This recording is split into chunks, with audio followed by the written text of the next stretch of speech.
Ready to elevate your credit understanding and score? With insider tips and a plan, you can take action to improving your score, which can save thousands in unnecessary finance charges. Let's tackle today's topic with your coach, Credit Christy.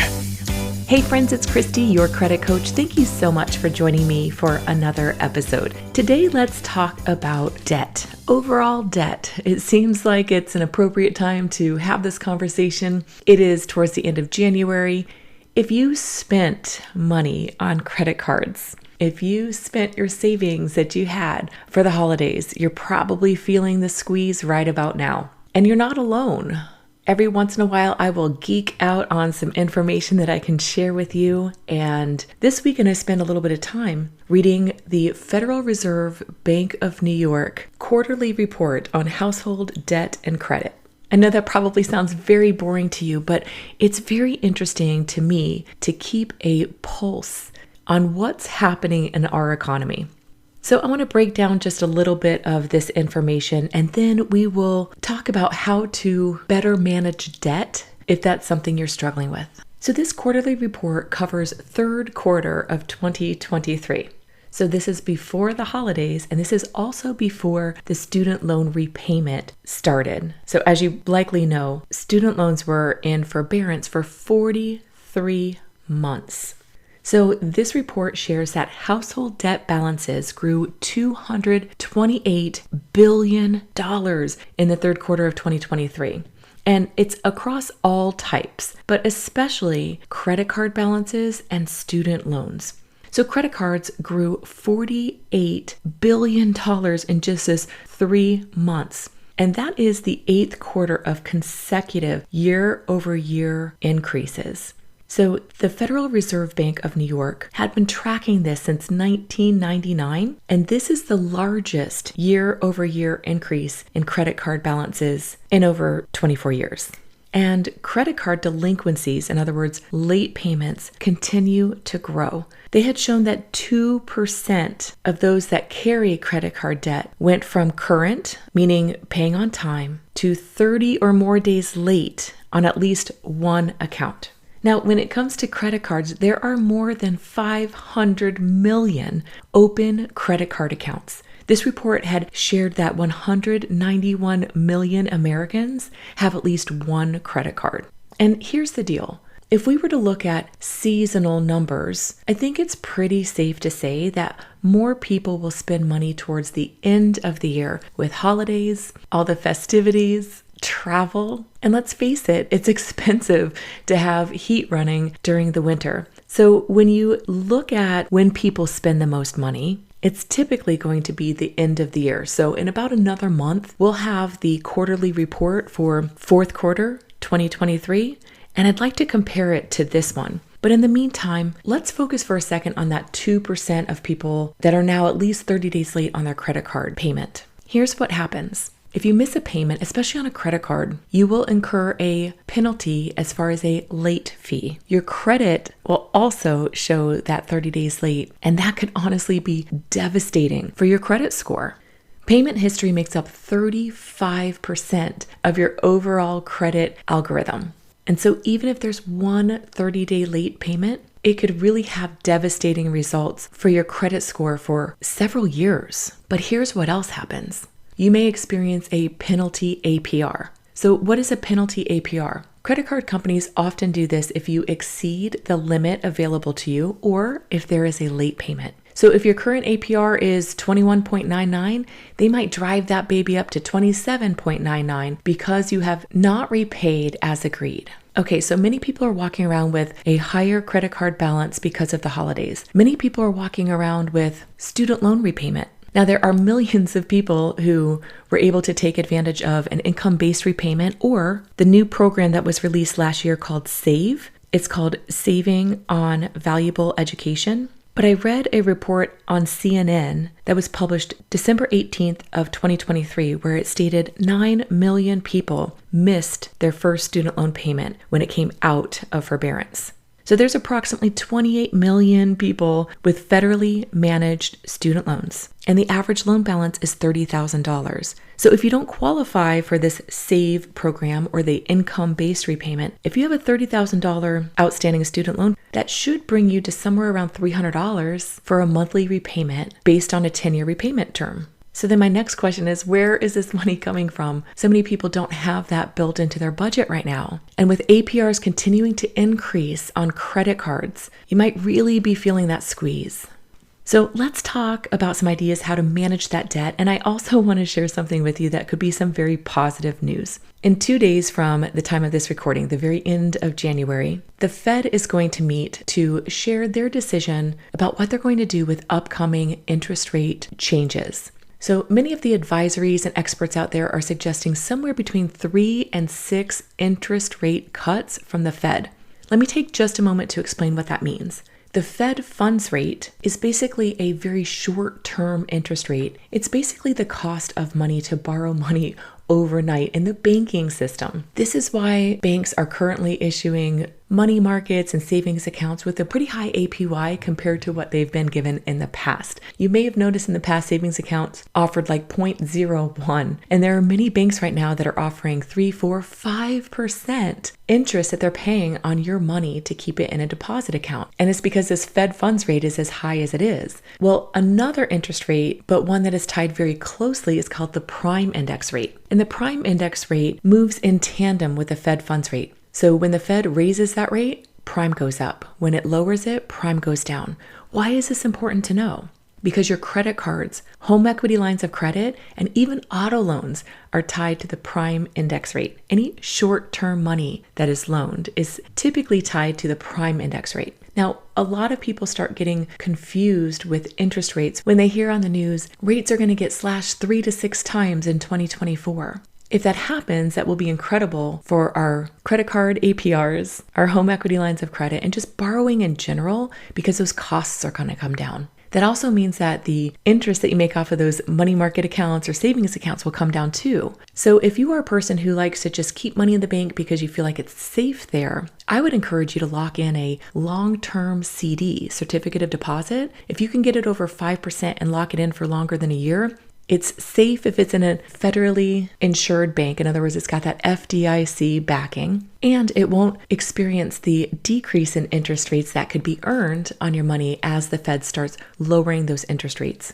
My prediction is that they really won't touch interest rates until after first quarter of the year, and maybe not do much in the second quarter. But towards the end of 2024, I think we'll start seeing those come down slowly. So the great news is the APR on your credit cards will start coming down in tandem with the Fed funds rate decreasing. So that means you'll pay less in interest, and that means more of your payment could go towards paying down that outstanding balance if you're in that position of carrying a balance forward month after month. And according to Forbes, for the week of January 22nd, 2024, the average APR on credit cards right now is 27.79%. So I do believe relief will be coming later this year in the form of lower APRs on the credit cards. So there is actually a third type of interest, and that's long-term interest. And that's where 30-year mortgage rates are tied to. It's referred to the 10-year yield or 10-year treasury. And hopefully that will come down when the Fed funds rate starts to decrease. But there's not a guarantee. They're not married like prime and the Fed funds rate are. So how do we manage this debt in the meantime? If you have outstanding loans, a mortgage, a car loan, a student loan, a personal loan that you are currently repaying, installment loans have a daily interest rate. And if you wait until that payment is due, you're paying 31 days worth of daily interest over that month. If you are in a position to pay a little early and a little extra, do it. If you can pay your mortgage payment or your car payment a week early, do it. If it's a week early, you have eliminated 7 days worth of daily interest charges from going to the lender, and it stays in your pocket. You've never had to pay that 7 days worth of interest. So in other words, you're accelerating the payoff of that loan. If your loan servicer, in other words, the company that you pay, allows bi-weekly payments, do that. Let me break this down really quickly. Let's say you have a mortgage payment and it is $2,000 a month. You call your loan servicer and you ask them if they offer biweekly payments, and they say, why, yes, we do. What you're going to do is set up automatic withdrawals through their system where, say, every other Friday, half of your mortgage payment comes out of your bank account. So instead of making that $2,000 monthly mortgage payment, you'll pay $1,000 every other week. So here's how this lands. Just like if you've ever gotten paid bi-weekly, there are 2 months out of the year that you get that third paycheck in the month. It's like the best bonus and gift ever. Well, you're going to gift yourself a full extra payment being made that year because of that same mechanism. So there are 52 weeks in the year. Cut that in half. That means you'll have 26 half payments. Cut that in half again, and that is 13 full payments in 12 months. Friends, that can shave off anywhere, depending on your interest rate, between 5 and 8 years off of a 30-year mortgage. It could shave months and months, if not even years, off of your car loan and your student loans. So if your loan servicer does not offer biweekly payments, here's another way to go. Look at what your monthly payment is and divide it by 12. Add that dollar amount to your regular monthly payments, and you'll wind up making an entire payment every year. On a mortgage, this could turn into savings of tens of thousands of dollars. Now on car loans, student loans, and personal loans, because it's a smaller amount borrowed and typically a smaller window of time that you've borrowed, the savings isn't that significant, but it can really help eliminate debt. You might want to consider consolidating debt. Now be very, very careful with this. There are lots of people receiving mail right now where it looks like you can settle your debt for pennies on the dollar, really shave down your monthly obligation for that debt. But let me share something with you. Those people are sharks. Shred that letter and do not talk to companies like that. What they're going to do is have you stop making your payments. And then once your creditors suffer long enough, 3, 4, 5 months, and they're threatening collections and all sorts of additional charges because you're so late, and all the while your credit profile has been slaughtered, then this company goes and tries to negotiate with your creditors. There's no guarantee that they'll accept less than what's owed. And if they do, then it's a settlement, settled debt on a derogatory trade line reported on your credit report. Again, after many months of late payments. And the later something is, the worse it hurts. So if you only have one 30-day late payment, well, that's one thing.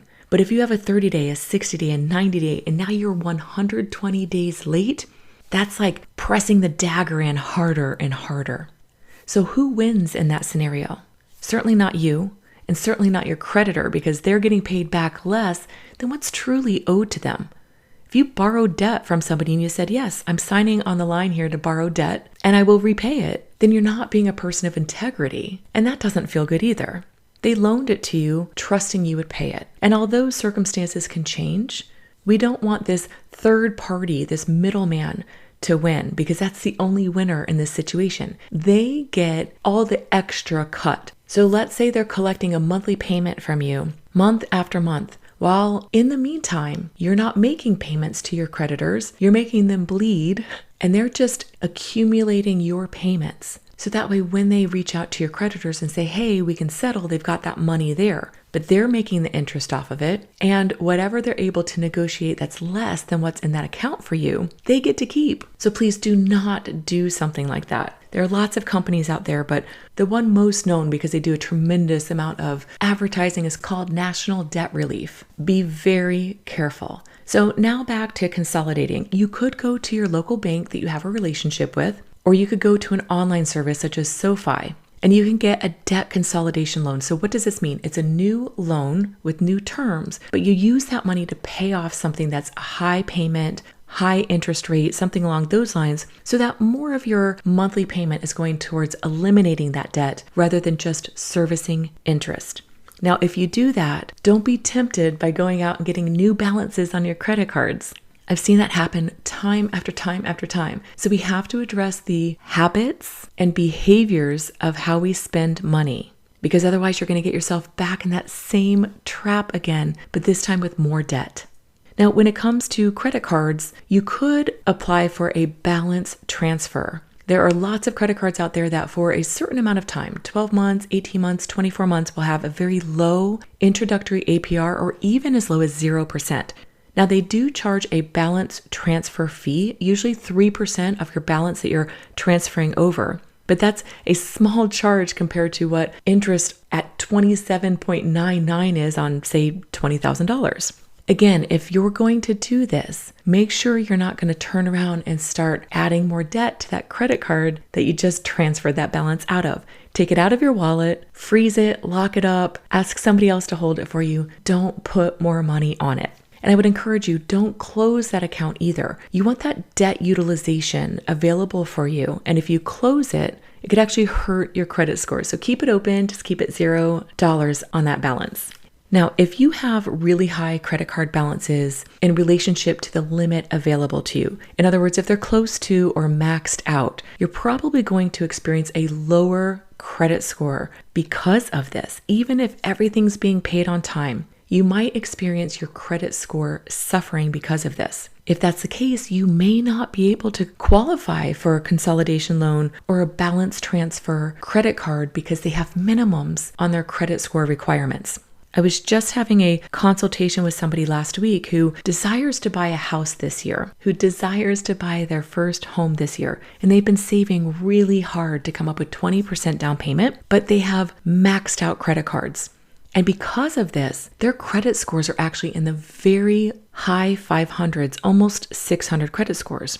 The problem is they can't qualify for what's called a conventional mortgage with less than a 620 credit score. So although they're working really hard to save up 20%, which isn't required, as a first-time home buyer, you can purchase with as little as 3% down. But their goal is to not have to pay mortgage insurance. But the problem is they're paying nearly 30% interest on really high balances for their credit cards. So they're wasting hundreds of dollars a month going towards this interest in this desire over here to save. So I had to share with them, use that money in your savings, pay down those credit cards to zero balance. Within weeks, you'll experience your credit scores going up, and now you can qualify for that conventional mortgage. All the while, you're getting rid of hundreds of dollars a month that is going towards interest on your credit card balances. Once we get those credit scores up, they should be able to qualify. If you have student loans, talk with your student loan servicer about income-based repayment or the new program called SAVE. So how else might we manage debt? I would encourage you to get a side hustle, get a second job, work some overtime hours, pick up some odd jobs for neighbors and friends. If you get a tax refund this year, pay down debt. You can make that money go so much further by eliminating high interest debt. If you have the space, consider renting out a bedroom. I know many people who are really struggling paying their rent or mortgage payment right now because costs just keep rising in our world. You could rent out a room, I don't know, $500, $700, $900 a month, maybe even more depending on your home, and really bless somebody by helping them with their cost of living, but they're helping you with extra cash flow to get out from underneath your debt. Consider freezing your credit. Now, this won't keep you from being able to use credit cards you already have an open account with, but it would make things difficult to start new credit. You'd have to unfreeze your credit to apply for credit, and it gives you that opportunity to really think things through. Do I need this new loan? Do I need this new credit card? And I saved the most important for last. Follow a budget. I know it feels like an accounting class to even think about a budget, but it doesn't have to be complicated. Just know where your money is going to, how much money you're actually taking home. And when you see that end result, you might say, hey, I have to shift some spending in my life. And then you can make some wise decisions from there. Remember, on credit cards, if you have higher balances in relationship to your limit, that could result in lower credit scores, which means higher payments and higher interest charges. I don't know about you, but I get stressed out when things are tight financially, when I feel my savings running low, and when I get an unexpected or a bigger bill than what was expected and wonder, where is this money coming from? When you have eliminated that debt and you have a little money in your savings account, you might find you sleep a lot better. And that can result in a lot of things shifting in your life. A better mindset, more joy, less stress. And let's face it, Financial stress could really cause a lot of physical stress.